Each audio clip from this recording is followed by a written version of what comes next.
It's never been more clear what the Rams need to do on Sunday to come out on top against the Arizona Cardinals. An interesting stat on offense about the Rams and how it plays in to this upcoming game, as well as an injury update and score predictions. All that and more on this episode of Rams Digest. And welcome back to another episode of Rams Digest. I'm your host, Joshua Finehirsh. And before we get into today's video, make sure to hit that subscribe button right now. We're on the road to 5K, 5,000 subscribers. So if you want to be a part of that journey, hit that sub button and click the notification bell. Click all so you get notified and never miss whenever we post our daily new Rams Digest video content pieces covering all things Rams so you do not miss a beat. This NFL regular season, Josh and I believe we can hit 5K by the end of this month.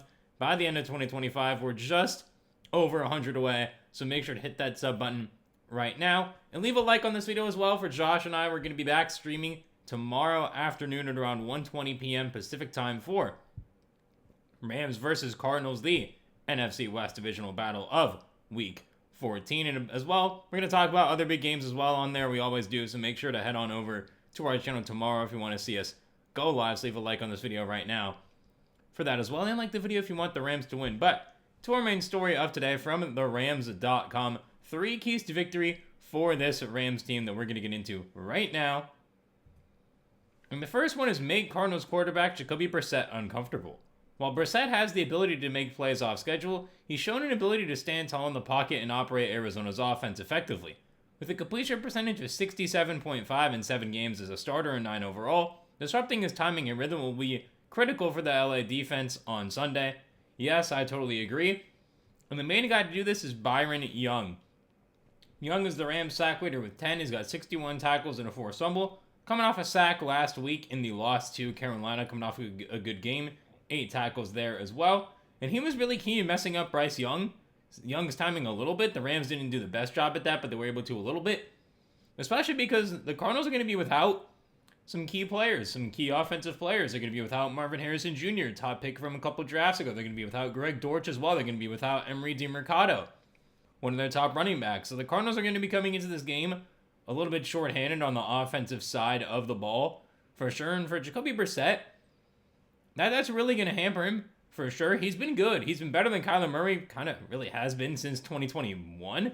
This is probably the best quarterback in the Cardinals have had since 2021 Kyler, when they started off insanely hot that year, and obviously the Rams crushed him in the playoffs. But for Brissett to be playing as well as he is, he's had the pieces more so around him to be better, whereas this time he doesn't. And I think this Rams pass rush, along with Byron Young, they're going to be very, very hungry. Byron Young is going to be the main reason why. But Jared Verse, Braden Fisk, Kobe Turner, these guys who've been getting pressure but not necessarily finishing plays, they're going to be able to finish some plays on Jacoby Brissett, who's not immobile, but he's not someone like a Bryce Young or someone like, someone else that they're going to see later on in the year, for sure, potentially. And they're not really going to see many mobile quarterbacks on them. Think about it, so not anyone they're going to see the rest of the year, but in the playoffs, so they get to see a Caleb Williams or someone like that who's a lot more mobile, Jordan Love, guys like that who can move a little bit more, Jalen Hurts, obviously. So this is kind of a good practice for facing these non-mobile quarterbacks, because they haven't really faced one in a long time.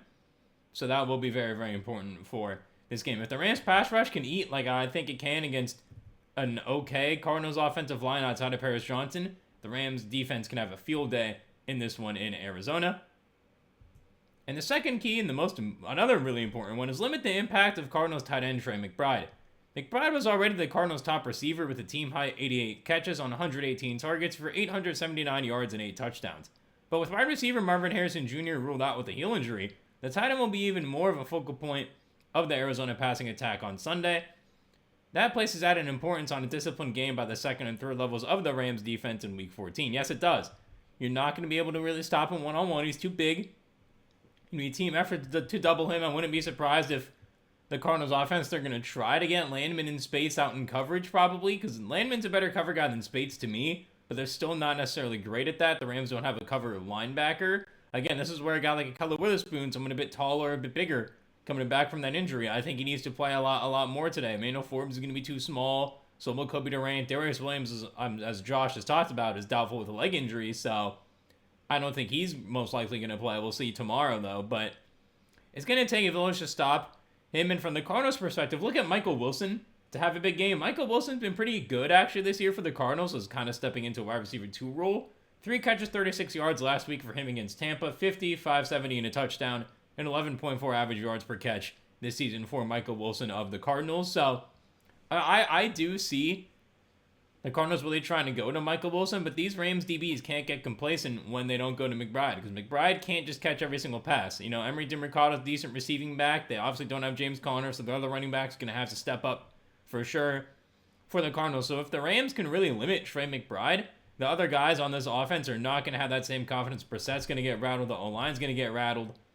And limiting Trey McBride can also really help this pass rush get home as well, as I talked about with my first key. And the last key is to play a clean game offensively. More specifically, minimize the turnovers. It took points off the board twice last week, and the Cardinals enter Week 14 tied with the Colts and Panthers for the 8th most takeaways created in the NFL. Yes, they do. And a key guy behind that is Budda Baker. Obviously, he's been good for pretty much this entire decade. Budda Baker, 5'10", 195, so a bit of a smaller DB going up against, Puka and Devontae for sure. And this could be another game where, again, the 12 personnel, I think, could be back in use. The 13 personnel that we saw the Rams do so well, they kind of run away from it a little bit these last couple weeks, and I really do believe that this is the week that they can get back to doing some really, really positive things like what they were doing earlier on in the season from that side of the ball. Because I really believe that was what made the offense so great. They tried it last week. They couldn't really connect with Terrence Ferguson much, especially with the Higbee injury. I do see Ferguson having a good game here. As again, Budda Baker's a smaller guy. Ferguson can go up, get the ball. So could Puka and Devontae, obviously. On the season, Budda Baker, 87 tackles, 1 fumble recovery, 8 interception, and 4 passes defense. So, yeah, he's definitely a guy who creates turnovers. His defense as a whole, again, Josh Sweat as well, is a guy Stafford's got to look out for. We saw Derek Brown force a fumble last week. Can their newly acquired D lineman Josh Sweat do the same? Well, we'll have to see, because he's a guy that this O-line is really going to have to keep an eye on. Zaven Collins has been much improved as a linebacker. Well, not necessarily as a pass rusher, but a linebacker overall. So he's someone who's going to be another guy this Rams offensive line has to keep an eye on. But leave in the comments down below your key to victory. To me, it's the pass rush. I think the pass rush helps everything on that defensive side of the ball. It helps your defense, for sure, not lose sight of Trey McBride if that front seven can get more pressure. So leave in the comments down below right now your thoughts. To me, it's the pass rush. What do you think about these other 2 keys? Or do you have a third key? I would love to know. And now we got our second story of the day, which is a very interesting stat about the Rams passing offense on third downs. This is from Rams Wire that we will be getting into right now. The LA Rams don't play around on third and fourth down. According to Ian Hartiz of Fantasy Life, the Rams ranked first in the league in throws at or past the first down marker when facing third and fourth down. LA does so on 71% of their attempts in late downs, which is 7% higher than the Packers and Cowboys. As we have a bit of a graphic here to show you for that. As you can see, percentage of third and fourth down dropbacks to actually throw the football at or beyond the sticks. In the aggressive teams, you got the Rams at 71%, Packers 64%, Cowboys 64%, Niners 62%, Falcons 59%, Patriots 57%. Definitely an interesting list of teams here. Again, teams like the Falcons kind of trailing for most of their games throughout this season, especially lately, so I understand why. But again, you think about teams like the Packers, you got Josh Jacobs, but if they're not running it as much with him, the Cowboys, same thing with Javonte Williams, Falcons, Bijan, obviously Niners, McCaffrey, those type of guys can really do both, run and catch so well. That doesn't really make a difference. The Patriots, running game's still kind of coming together for them as well, so it does make sense. This is more so about dropbacks, throwing the football at or beyond the sticks. So as well, these teams are trying to go deeper on their pass attempts as well when they get to third and fourth down situations. Definitely an interesting list of teams here. Teams I thought wouldn't be here. I know the Rams like to go deep on third downs, but I didn't expect them to be first in the league going deep on third and fourth down for sure. And this is partially because the Rams rarely have plays on third or fourth down. LA ranks last in third down attempts with 126, 9 fewer than the Colts, and 14th in fourth down attempts with 14. The Rams rank 13th in third down conversion rate and 6th in fourth down conversion rate. The cause of all this? Matthew Stafford and Sean McVay. It would be safe to call both quarterback and head coach aggressive offensive minds who always look to keep drives alive rather than play the field position game. Stafford ranks second in the league with 160 first downs thrown, and his net yards per passing attempt, which takes sacks and interceptions into account, is first at 8.18. Yeah, that's a very, very solid mark. That's a very nice high mark, which is where you want your team to be when it comes to these more passing downs and more pass plays. You want the ball to be going deeper rather than check downs. Again, some guys are good for check downs, like Puka is a guy, yards after catch. You can really trust him on checkdowns, but he can also catch that deep ball. That's what makes him such a great receiver. And Stafford can see the field so well. And him having this higher yards per attempt means that the Rams can push the ball, obviously, down the field faster. And something to look at, too, again, with the turnovers, Budda Baker, as I mentioned, going to be back there. I would not be surprised at all if he's rotating between covering Nacua and Davante Adams. I don't see him really shadowing one or the other. I think they're going to rotate him on quite a bit, because you're not going to put a linebacker out there. Zaven Collins is not going to cover either of them. So I definitely see Budda Baker being kind of a chess piece, similarly to Quentin Lake. How the Rams use Quentin Lake is how the Cardinals have used Budda Baker for so long, that he's someone who you're maybe going to need an offensive spy on him, as in someone on the line is always going to have to look at where he is. I'm sure they're going to have multiple plays ready in the huddle, that it's going to be very, very important that they know where Budda Baker is, so these types of plays can continue to be successful for this Rams offense. Schematically, it makes sense too. Rather than rely on yards after the catch, the Rams want to make sure they have the best shot to convert a first down straight up, and not focus on setting up blocks or trying to get playmakers in space. Not running the ball isn't a bad sign either. It just means the Rams trust Stafford to execute in critical moments. Yeah, they do.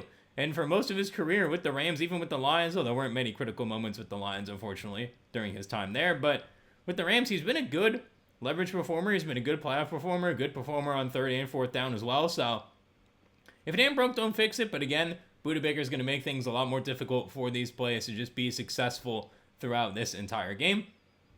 And before I get to my score prediction, comment down below your thoughts on this stat. I know the Rams like to go deeper on third and fourth down passes, but I didn't expect it to be 71% of them are beyond the sticks. Obviously, some other metrics matter too, like your amount of third down attempts as well. But leave in the comments down below your thoughts, as I just found this stat very interesting, and how you think the Cardinals can stop this. Again, my thing is Budda Baker is going to be used like a chess piece, but leave it down below in the comments for sure. But some quick notes to get into before my score prediction is that Sean McVay is sick as of right now. He's traveling separately tonight and will join the team. And I did find that he will be coaching the game tomorrow, so no need to worry that McVay will be on the sidelines. I still do not know about this illness.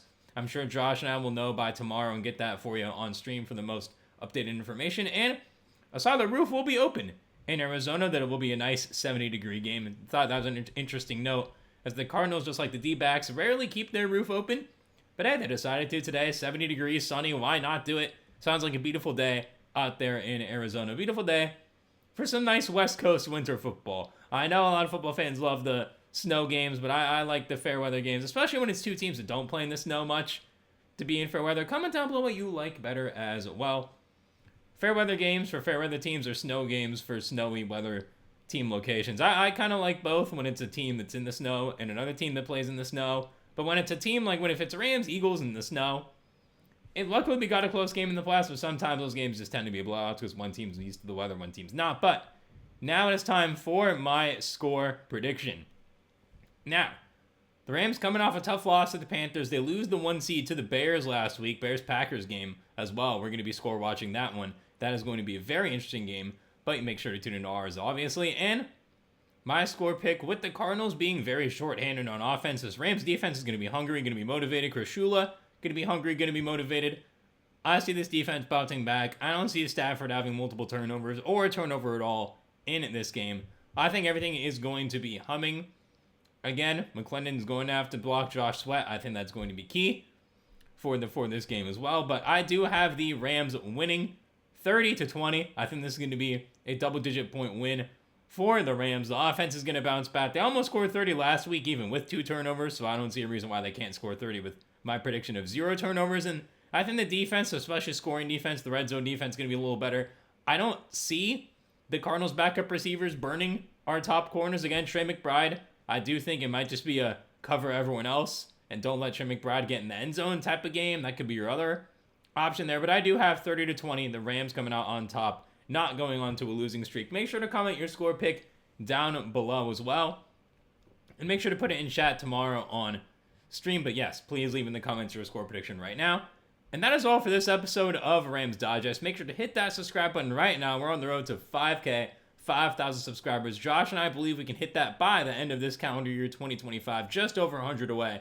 Make sure to hit that sub button, click that notification bell, click all, so you get notified and never miss whenever we post our daily new Rams Digest video content pieces covering all things Rams, so you do not miss a beat this NFL regular season. Leave a like on this video for Week 14 football coming at you tomorrow. Josh and I are going to be back on the stream as well, 1:20 p.m. Pacific time for this NFC West division matchup of the Rams and Cardinals. Leave a like on this video as well if you're going to be there tomorrow. And comment down below now your thoughts on the keys to the game. Mine is the pass rush. I think it opens up everything for the defense. But comment down below your thoughts on the other two keys, as well as if you have a key to the game that I didn't mention, comment that down below as well. Comment down below your thoughts on the Rams passing on 3rd and 4th down stats. I found it very interesting. I think Budda Baker is going to have something to say about that in this upcoming game. So leave your thoughts in the comments down below as well. And comment your score prediction. I have 30-20. Rams taking the dub, not going on a losing streak, playing mistake-free football. Leave that in the comments as well. I've been your host, Joshua Finehirsh, as always. Thank you very much for watching another episode of Rams Digest. Hope you enjoyed it. I'll see you soon tomorrow on stream, and have a great rest of your day.